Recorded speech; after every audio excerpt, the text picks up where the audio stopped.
ஸ்ரீ ரேவா காண்டம் 131ஆம் அத்தியாயம். நாக ஈஸ்வர தீர்த்தம் என்று அழைக்கப்படும் நாகேஸ்வர தீர்த்தத்தின் பெருமை. மார்க்கண்டேய முனிவர் கூறினார், நர்மதை நதியின் தென்கரையில் மிகச்சிறந்த நாக தீர்த்தம் ஒன்று உள்ளது. அங்கேதான் ஒரு பெரும் அச்சமூட்டும் நிகழ்வு நேர்ந்த போது மகா நாகங்கள், பெரிய அரவங்கள் தங்கள் நற்கதியை அடைந்தன. அரசே, யுதிஷ்டிர மன்னர் கூறினார், சிறந்த அந்தணரே, பொதுவாக நாகங்கள், அரவங்கள், பாம்புகள் இவ்வுலக மக்களுக்கு பெரும் அச்சத்தை விளைவிப்பவை ஆகும். அப்படி இருக்க அவற்றுக்கே பெரும் அச்சத்தை விளைவிக்கும் ஒரு காரணம் எவ்வாறு நேர்ந்தது? அதன் விளைவாகவே அவை எவ்வாறு அத்தகைய கடுமையான தவத்தில் ஈடுபட்டன? அன்பரே, தேவர்கள், அசுரர்கள் மற்றும் மனிதர்கள் ஆகியோரை குறித்த கடந்த கால, நிகழ்கால மற்றும் எதிர்கால நிகழ்வுகள் அனைத்தும் தங்களுக்கு முழுமையாக தெரிந்தவையே. ஆகையால் இது குறித்து அறிந்து கொள்ளும் ஆர்வம் எனக்கு பெரிதும் மேலோங்கியுள்ளது. நான் தற்போது அனுபவித்து வரும் துயரங்கள் அனைத்தும் துரியோதனால் ஏற்பட்டவையே. தங்கள் தாமரை போன்ற திருவாக்கிலிருந்து வெளிவரும் நன்மொழிகளால் அத்துயரங்கள் நனைக்கப்படும் போது, அவற்றை குறித்து தாங்கள் கூறும்போது அத்துயரங்கள் என்னை வருத்துவதை நிறுத்திவிடுகின்றன. சிறந்த புனித விரதங்களை மேற்கொண்ட முனிவரே, தங்கள் திருவாக்கிலிருந்து வெளிவரும் பாவங்களை போக்கும் இக்கதையை நான் எவ்வளவிற்கு அதிகமாக கேட்கிறேனோ அவ்வளவிற்கு அதிகமாக அதை என் நினைவில் இருத்தி கொள்கிறேன். மேலும் அதை தொடர்ந்து கேட்க வேண்டும் என்ற விருப்பமும் எனக்கு பெரிதும் பெருகிக் கொண்டே செல்கிறது. நிச்சயமாக ஒரு அந்தணருக்கு மேலும் சிரமம் கொடுக்க கூடாதுதான். ஆயினும் இவ்வாறு எடுத்துரைக்கப்படுவதன் மூலமும் செவிமடுப்பதன் மூலமும் கிடைக்கும் வித்யாதானத்தின், கல்வி பரிசின் பெரும் நன்மையை வேறு எவராலும் அறிய இயலாது. இவ்வுண்மையை முறையாக புரிந்து கொண்ட தாங்கள் என் மீது கருணை கொண்டு நான் எழுப்பிய வினாவிற்குரிய கதையை எனக்கு எடுத்துரைப்பீராக. அந்தணரே, மார்க்கண்டேய முனிவர் கூறினார், அரசே, தாங்கள் எவ்வளவிற்கு அதிகமாக உரையாடுகிறீர்களோ, வினாக்கள் எழுப்புகிறீர்களோ, அவ்வளவிற்கு அதிகமாக என் உரையாடலில் தெளிவும் சரளமும் ஏற்படுகின்றன. என் முதுமையின் காரணமாக உடலில் தளர்ச்சி ஏற்பட்டிருப்பினும் தங்கள் மீது நான் கொண்டுள்ள அன்பு ஒருபோதும் குறைவதில்லை. அன்பரே, பரதகுல தோன்றலே, முன்னோர் வழி வழியாக கூறியது போலவே அந்த பழைய புராண கதையை அது நிகழ்ந்தபடியே நான் தமக்கு இப்போது எடுத்துரைக்கிறேன். கஷ்யப முனிவருக்கு 2 மனைவியர் இருந்தனர்.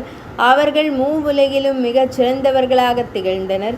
அவர்கள் கருடாழ்வாரின் தாயான வினதையும் நாகங்களின் தாயான கத்ருவும் ஆவர்.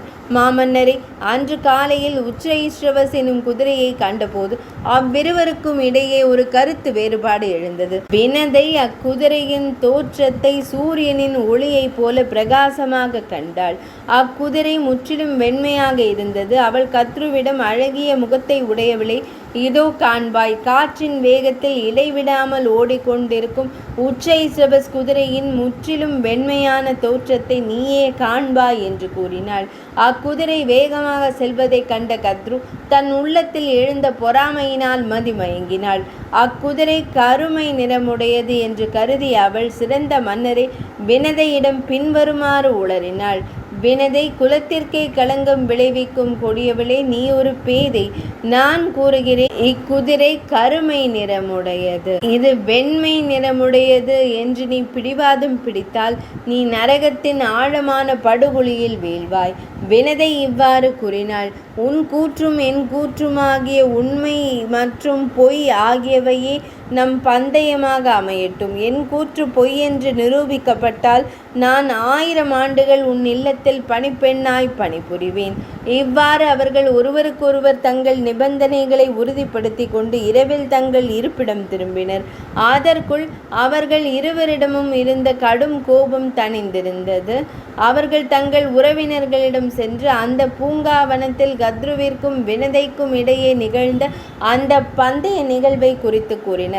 அதனை கேட்டதும் உறவினர்கள் அனைவரும், குறிப்பாக கத்ருவின் புதல்வர்கள், தங்கள் தாய் மிகவும் இழிவான ஒரு செயலை செய்துவிட்டதாக கருதினர். அது அவர்களுக்கு நன்மையை தரக்கூடியதாக இருக்கவில்லை. அவர்கள் தாயே, அந்த சிறந்த குதிரை கருமை நிறமுடையது அல்லவே, அது எப்படி கருமை நிறமாக இருக்க முடியும்? நற்செயல்களை புரியும் தாய், இந்த நிபந்தனையின் காரணமாக தாம் ஒரு அடிமையாக மாற வேண்டி வரும் என்று கூறினர். அதற்கு கத்ரு இவ்வாறு பதில் கூறினாள்: நான் அடிமையாகி விடாமல் இருக்க நீங்கள் உடனடியாக ஏதேனும் ஒரு காரியத்தை செய்ய வேண்டும். அக்குதிரையின் உடல் மயிர்களுக்கிடையே நீங்கள் ஊடுருவி செல்ல வேண்டும் என்பதே என் யோசனையாகும். நீங்கள் மிகச் சிறிது நேரத்திற்கு மட்டும் அவ்வாறு செய்தால் போதும். வினதை எனக்கு அடிமையாகி விடுவாள். அதன் மூலம் நாகங்களை நீங்கள் மகிழ்ச்சி அடைவீர்கள். அரவங்கள் கூறின: அழகிய அன்னையே, இவ்வுலகில் உள்ள அரவங்களுக்கெல்லாம் தாயான தாம் கருதப்பட்டு மதிக்கப்பட்டு இருந்தாலும் அன்னை வினதையை அப்பட்டமாக ஏமாற்றுவது இயலாத காரியமாகும். கத்ரு கூறினாள்: இவ்வுலகில் என் கட்டளையை சிரமேற்கொண்டு நிறைவேற்றாத அரவங்கள் ஏதேனும் இருக்குமாயின் அவை அனைத்தும் சற்றும் தாமதமின்றி ஹவ்யவாகனனின் தீக்கடவுளின் அக்னி தேவரின் வாயில் விழுந்து அழிந்து போகட்டும். தம் தாயின் வாயிலிருந்து வெளிவந்த இக்கோரமான சொற்களை கேட்டதும் அரவங்களில் சில குதிரையின் மயிர்கூற்றறைகளுக்குள் புகுந்து கொண்டன. வேறு சில மலைகளின் மீது தங்கிவிட்டன. மற்றும் சில கங்கை நதியில் இறங்கின. வேறு சிலவோ தவம் இயற்றத் தொடங்கின. பின்னர் 1000 ஆண்டுகள் நிறைவடைந்ததும் பரமேஸ்வரனாரான சிவபெருமான் பெரிதும் மகிழ்ந்தார். இப்பிரபஞ்சத்தை படைத்தருளிய மகாதேவனார் கம்பீரமான திருவாக்குகளால் பின்வருமாறு மொழிந்தார்: அரவங்களே, உங்கள் தவ முயற்சிகளை இத்துடன் கைவிடுங்கள். அத்தவத்தினால் விளையக்கூடிய பெரும் நற்பயனை நான் தங்களுக்கே அருள்கிறேன். எதை நீங்கள் விரும்புகிறீர்களோ அதுவே உங்களுக்கு கிடைக்கும். அதை குறித்து நீங்கள் கவலை கொள்ள தேவையில்லை. அரவங்கள் கூறின: மகேஸ்வரரே, தேவர்களின் தலைவரே, கத்ருவின் சாபத்தை கண்டு நாங்கள் அஞ்சுகிறோம். அனைத்து உயிரினங்களும் அழியும் காலம் வரை நாங்கள் அருகிலேயே தங்கியிருப்போம். தேவாதி தேவனான சிவனார் கூறினார்: அரவங்களுக்குள் சிறந்தவரும் வலிமை மிக்கவருமான இந்த வாசுகி ஒருவர் மட்டுமே எப்போதும் என் அருகிலேயே தங்கியிருப்பான். அச்சத்திலிருந்து அனைவரையும் காப்பவனாக இவனே விளங்குவான். என் கட்டளையின் பெயரில் மற்ற அரவங்கள் எவ்வித அச்சமும் கொள்ள தேவையில்லை.